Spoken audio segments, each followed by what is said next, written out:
a Wikividi Documentaries production. Don't forget to like and subscribe. Enjoy. Robert Redford. Charles Robert Redford Jr. is an American actor, director, producer, businessman, environmentalist, and philanthropist. He is the founder of the Sundance Film Festival.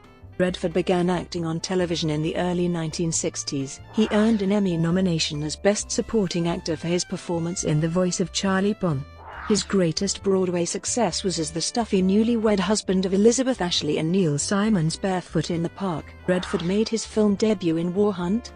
His role in Inside Daisy Clover won him a Golden Globe for Best New Star. He starred in Butch Cassidy and The Sundance Kid, which was a huge success and made him a major star. In 1972, he had a critical and box office hit with Jeremiah Johnson, and in 1973 had the greatest hit of his career, the blockbuster crime caper The Sting, for which he was nominated for an Academy Award. The popular and acclaimed All the President's Men was a landmark film for Redford. The first film that Redford directed, Ordinary People, was one of the most critically and publicly acclaimed films of the decade, winning 4 Oscars including Best Picture and the Academy Award for Best Director for Redford. In 1980, he starred in Brubaker. He starred in Out of Africa, which was an enormous critical and box office success, and won 7 Oscars including Best Picture. He released his third film as a director, A River Runs Through It, in 1992. He went on to receive Best Director and Best Picture nominations in 1995 for Quiz Show. He won a second Academy Award for Lifetime Achievement in 2002. In 2010, he was made a Chevalier of the Légion d'Honneur. He has won BAFTA, Directors Guild of America, Golden Globe, and Screen Actors Guild Awards. In April 2014, Time magazine included Redford in their annual Time 100 as one of the most influential people in the world, declaring him the godfather of indie film. In 2016, President Barack Obama honored Redford with the Presidential Medal of Freedom. Early life.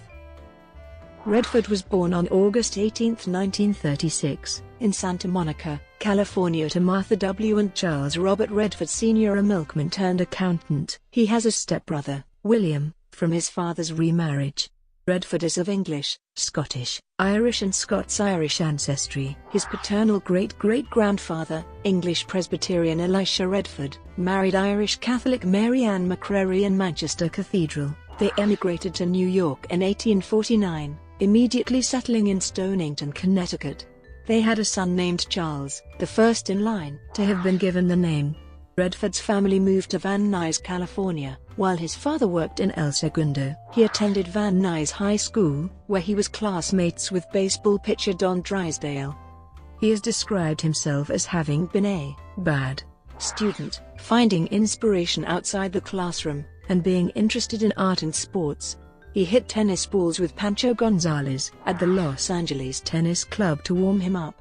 After graduating from high school in 1954, he attended the University of Colorado in Boulder for a year and a half, where he was a member of the Kappa Sigma fraternity. While there, he worked at the restaurant/bar The Sink. A painting of his likeness is prominent in the bar's murals. While at Colorado, Redford began drinking heavily, and as a result lost his half scholarship and was kicked out of school. Later he traveled in Europe, living in France, Spain, and Italy. He later studied painting at the Pratt Institute in Brooklyn and took classes at the American Academy of Dramatic Arts in New York City. Theatre. Redford's career, like that of many major stars who emerged in the 1950s, began in New York City, where an actor could find work both on stage and in television.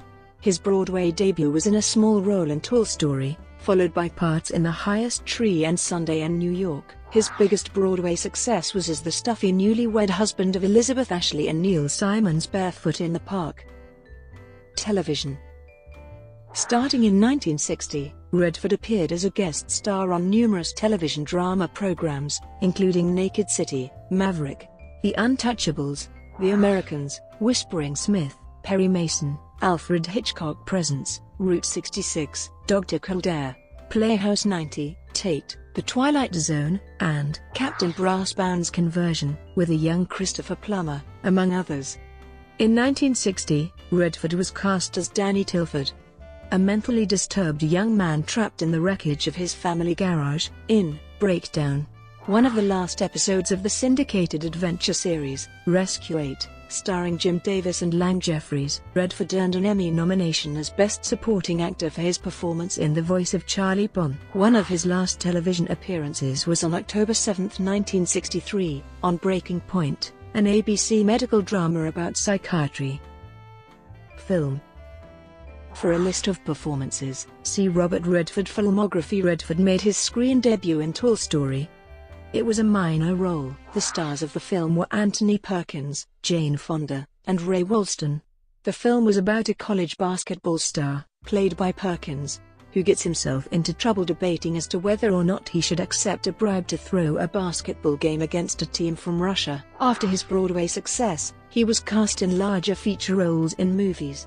In 1962, Robert Redford got his second film role in War Hunt. He was cast alongside screen legend Alec Guinness in the war comedy Situation Hopeless, but Not Serious, in which he played a soldier who has to spend years of his life hiding behind enemy lines.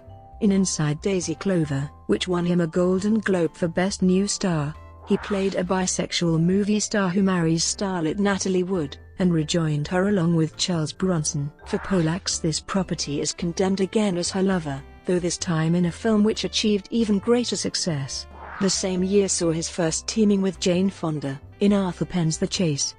This film marked the only time Redford would star with Marlon Brando. Fonda and Redford were paired again in the popular big screen version of Barefoot in the Park, and were again co-stars much later in Pollack's The Electric Horseman. After this initial success, Redford became concerned about his blonde male stereotype image and turned down roles in Who's Afraid of Virginia Woolf and The Graduate. Redford found the niche he was looking for in George Roy Hill's Butch Cassidy and the Sundance Kid, scripted by William Goldman, in which he was paired for the first time with Paul Newman. The film was a huge success and made him a major bankable star, cementing his screen image as an intelligent, reliable, sometimes sardonic good guy. Redford suffered through a few films that did not achieve box office success during this time, including Downhill Racer, Tell Them Willie Boy Is Here, Little Force and Big Halsey, and The Hot Rock. But his overall career was flourishing with the critical and box office hit Jeremiah Johnson, the political satire The Candidate, the hugely popular period drama The Way We Were, and the biggest hit of his career, the blockbuster crime caper The Sting, which became one of the top 20 highest-grossing movies of all time, when adjusted for inflation, and for which he was also nominated for an Oscar. Between 1974 and 1976, exhibitors voted Redford Hollywood's top box office name. His hits included The Great Gatsby, The Great Waldo Pepper, and 3 Days of the Condor. The popular and acclaimed All the President's Men, directed by Alan J. Pakula and scripted once again by Goldman, was a landmark film for Redford.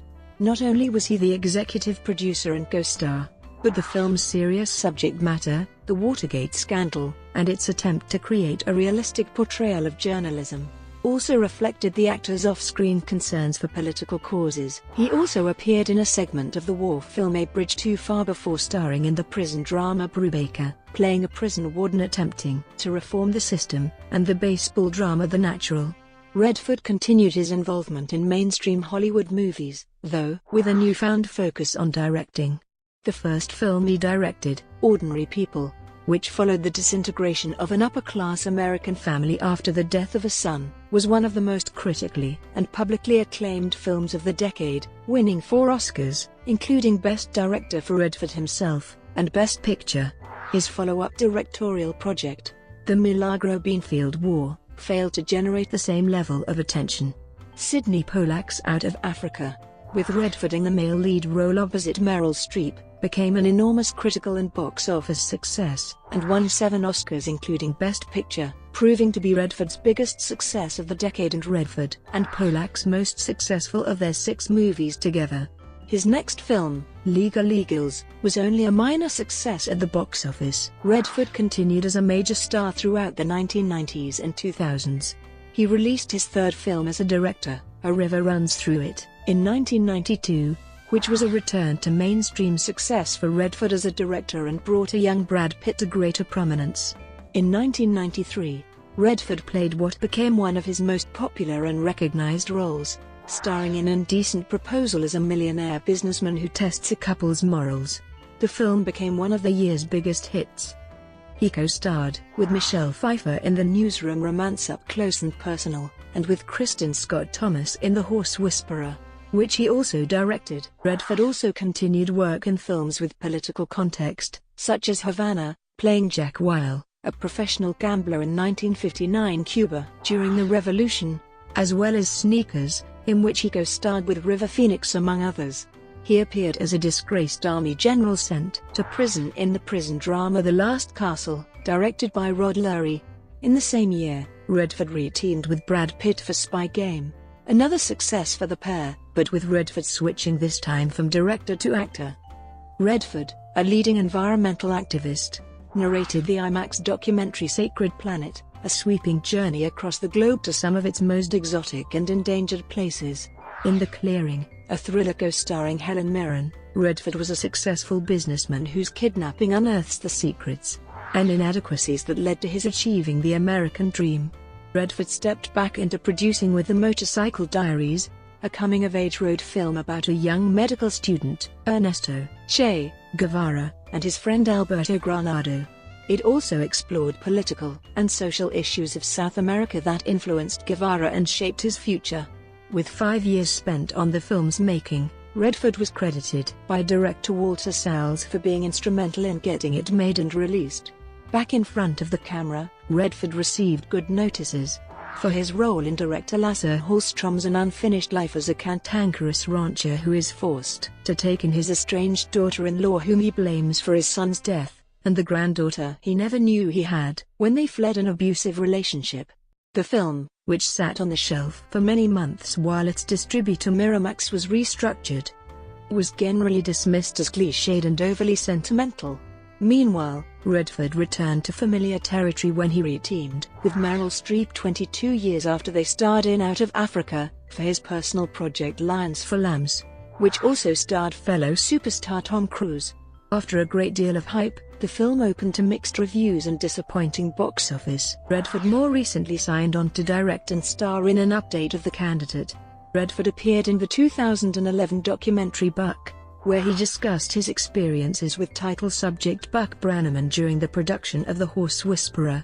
In 2012, Redford directed and starred in The Company You Keep, about a former Weather Underground activist who goes on the run from a journalist who has discovered his identity. In 2013, he starred in All Is Lost, directed by J.C. Chandor, about a man lost at sea. He received very high acclaim for his performance in the film, in which he is its only cast member and there is almost no dialogue.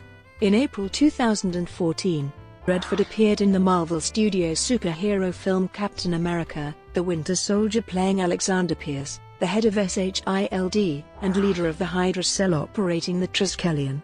Redford was a co-producer and, with Emma Thompson and Nick Nolte, co-star of the 2015 Broad Green Pictures film A Walk in the Woods, based on Bill Bryson's book of the same name. Redford had optioned the film rights for the book from Bryson after reading it more than a decade earlier, with the intent of co-starring in it with Paul Newman, but had shelved the project after Newman's death. On November 10, 2016, Redford told Dylan Redford, his grandson, that he'll retire from acting after his next 2 movies are finished. But Redford's publicist told Deadline that he's not retiring from acting anytime soon, explaining that he has several projects coming down the pike. One of those projects is Pete's Dragon, a remake of the 1977 Disney film. Redford plays Mr. Meacham, an old woodcarver who once met a dragon. Brought to you by WikiVidi Documentaries. Would you like to know more?